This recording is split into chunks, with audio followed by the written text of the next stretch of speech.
For this video, I'm going to be showing you how to do decorative techniques using impressions. Impressions are using any random objects, fabric, or even handmade stamps that you use with regular clay and then bisque fire them. So the first thing I'm going to show you is over plastic clay. This doesn't work as well with leather hard clay or a little bit stiffer clay. It has to be plastic. But just to take a fabric and lay it on top of your plastic clay and simply just use your rolling pin to roll over your clay with the fabric. Now I'm going to pull up just a corner. Okay, that looks okay, but I want it just to be a little bit deeper. So I'm just going to roll again, just pushing a little bit harder. Double check. I like that, so I'm going to pull it off. So it's a nice way to create texture, designs.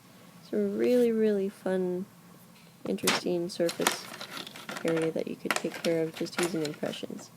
So this bin, this green one that's found in the ceramics cabinet along with all these other tools, has a lot of great stuff. So like some things that you might have that could make some really interesting textures or patterns could be just a seashell.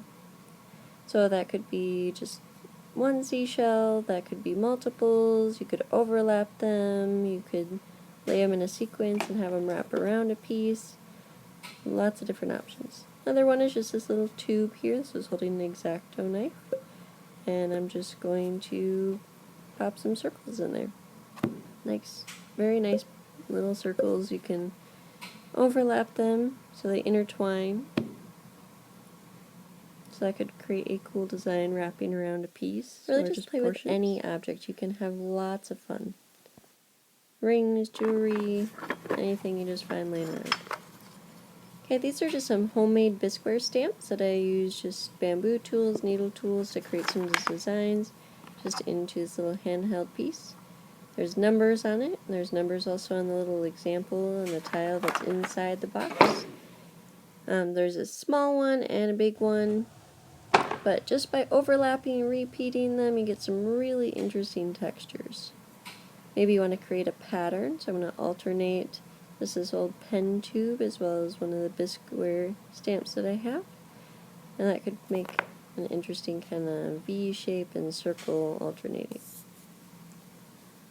Okay, another one that I have is just this wooden stick, so alternating these I could create patterns, fish scales, kind of a basket weave effect, a roof, whatever you want to do. But that's just one tool, but two sides, and have fun.